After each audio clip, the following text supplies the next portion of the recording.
If you're a SaaS company running ads on platforms like Facebook, Instagram, LinkedIn, X, Reddit, etc., the single most impactful thing you can do to increase your ad performance is to improve your creative. Today, I'm going to share 20 ways to create better ads.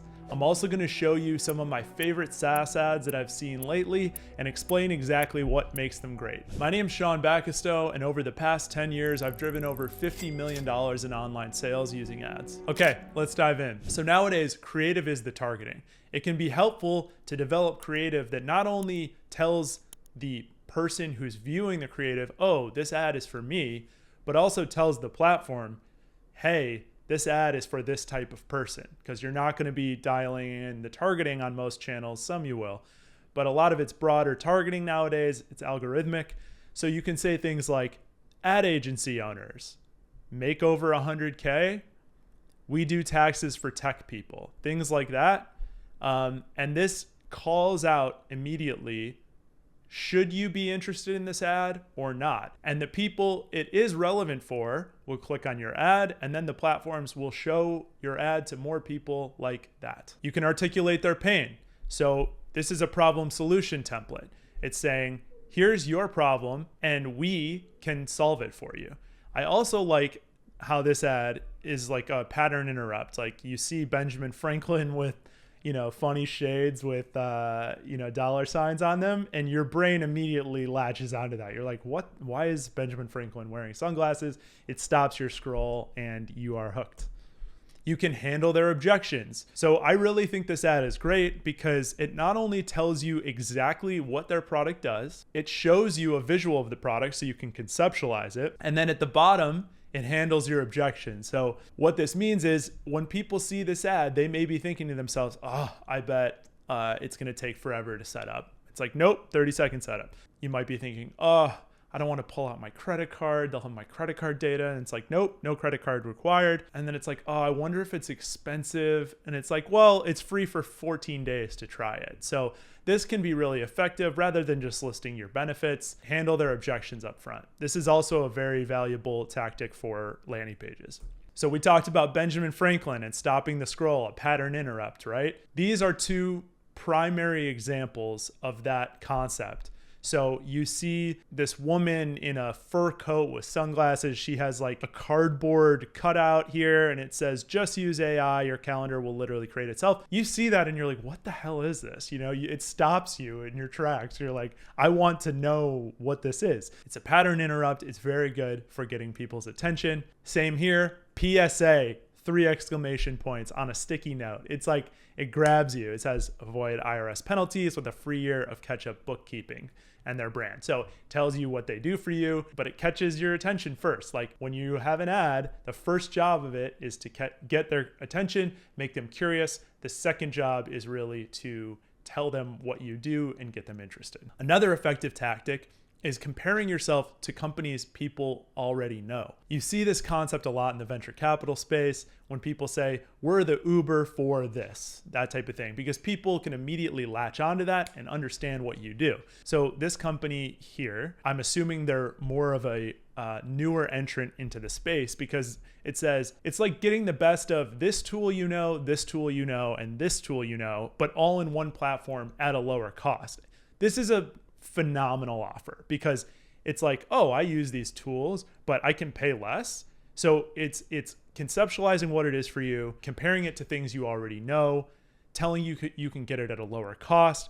It gives all this social proof here, free trial. This is a phenomenal ad. More social proof down here. Really good stuff. So speaking of social proof, which I think is the most effective tactic in marketing, you can let your customers speak for you. You can just say, here's one of our customers. Here's why they like our product. These are all testimonials. This is a classic ad archetype because people want to know that other people have already tried and approve of your service or product. So this is a traditional testimonial here. You have the guy's picture, the name, you have his quote here. Same thing here with like gives you a name, title, picture, here. This is a less formal testimonial where it's just like a quote that a customer said. I like doing this a lot because it allows you to put like a product image, and you can put benefits if you want, but also have this kind of headline. It looks more authentic than a traditional headline. It can be helpful to tell prospects exactly what they'll get. So this is pretty straightforward. Done for you bookkeeping with automated expense categorization, it's hard to say, in real time. And then it gives you a product screenshot and their branding. And this can be effective because if you are currently in the market for bookkeeping, this will definitely catch your eye.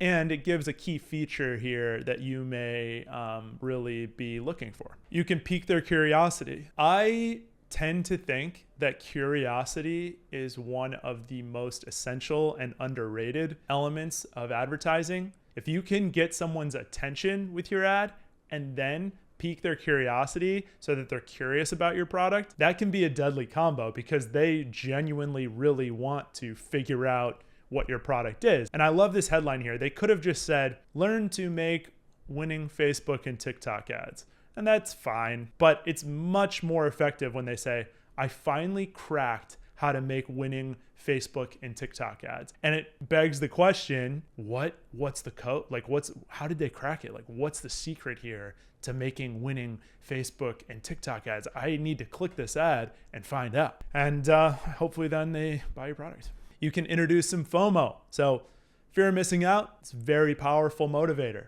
Masterworks here says, people are retiring comfortably with this asset class. And again, curiosity, you're like, I wonder what that asset class is. And then it says, your financial advisor can't get you access. So that makes you not want to miss out. You're like, my financial advisor that I've been working with for years, they can't get me access. What is this? And then there's a button that says skip the wait list. So it's like there's this exclusivity, this mysteriousness around the product. You want to learn more. You have this fear of missing out, so you click the ad. Transformation is a really powerful concept in advertising, especially in copywriting, like showing someone, articulating to someone where they're at now and where they will be in the future when they purchase your product can be very powerful. So you see this here, it's like before and after. This is a classic before and after ad archetype. It says, here's where you're at, like all this stuff. Oh, it's so convoluted and hard to juggle. And then it's like after you got one single platform, it's easy. You're spinning the ball on your finger. You can make your product the obvious choice. So another classic ad archetype, us versus them. Like this is a great ad that Monarch was running for a while when Intuit was shutting Mint down. And it's like, here's Mint. We win on all these features, all these benefits. It's obvious you want to choose us. Here, it's like, yeah, you could just take someone on their word that they're smart, or you can look exactly at how they performed on these tests we do. To be honest, I don't think this is the most convincing ad, but I think it does illustrate the principle pretty well. Then you have Intercom over here. It's like their platform is a rock. Intercom's platform, a chiseled Greek statue. Go with Intercom. Us versus them ads, good stuff. Advertorials. I think these are really hot right now. I'm seeing them a lot. I'm using them a lot with clients. I really enjoy them because it doesn't feel like an ad. It feels like news. And I saw this on Reddit and I just thought it was so brilliant. It's 22-year-old Harvard dropout. So already you have this kind of, that piques your curiosity. Launches trading app where you can mirror officials and insiders. And then it has this picture of Nancy Pelosi and who's been in the news a lot. And it's just like, they could have said, check out this trading app where you can mirror officials and insiders. And it's like, fine, whatever. Is it going to perform? Who knows?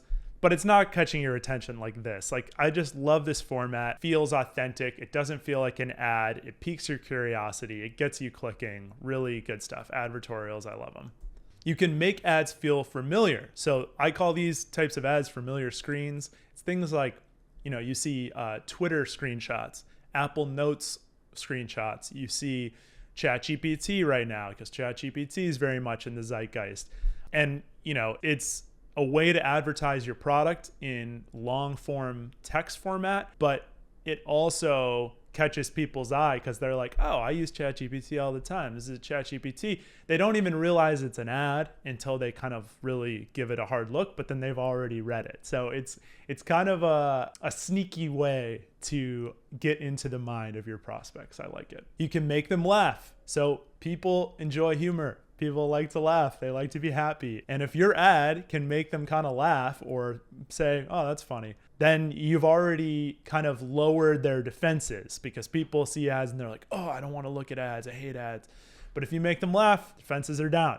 So things sales reps would rather do than prospect with bad data. You know, it has like unblock the office toilet, look at their bank account after a heavy weekend. Like, this is funny. It also says exactly who the product is for, sales reps, and it talks about like a problem they have, like prospect with bad data. They don't like doing that. So it gives you an idea of what the product is and gives you some humor thrown in there. You can make your ads ugly. So this is an ad archetype known as ugly ads, and they're effective because a lot of your social feeds is either very polished content, like people posting photos of them at the beach and whatever, or it is glossy, high production value ads. So when you throw in like an ugly looking thing, it's a pattern interrupt. It catches people's attention. It gets them curious again.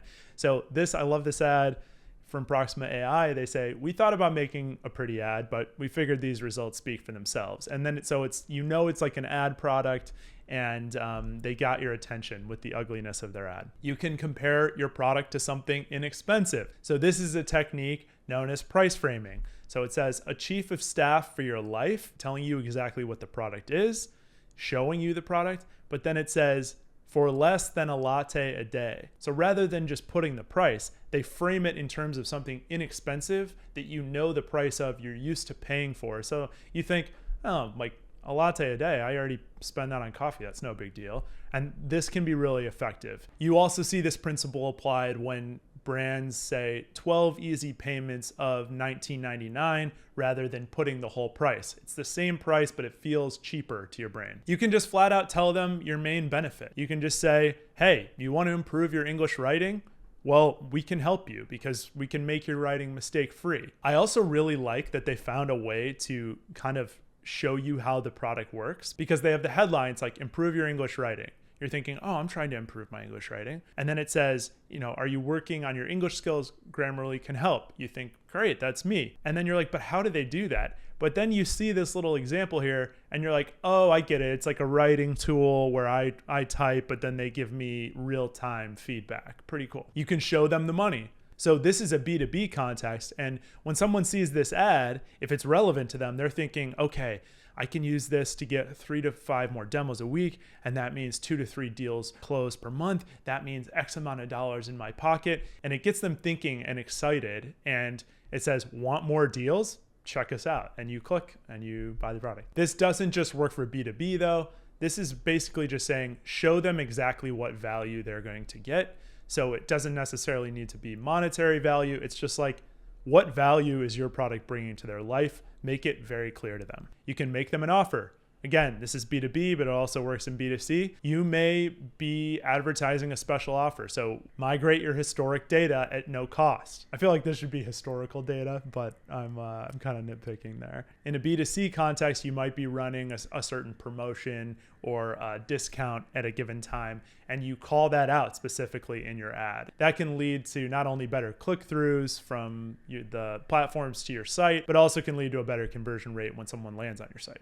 And last but not least, you can add value up front. So rather than just having an ad that says, here's what we do, here's why it's beneficial to you, you can use more of kind of a Trojan horse approach where you lead with value and then you soft sell them with your valuable content. So left a voicemail and still waiting for a callback, try these 10 winning voicemail scripts. And I would assume someone clicks this, they submit a lead on Cognizant's site, and then in the thing that they download, it's basically a sales material for the product. But also you feel this sense of gratitude, whether it's subconscious or conscious, towards Cognizant, and you remember them.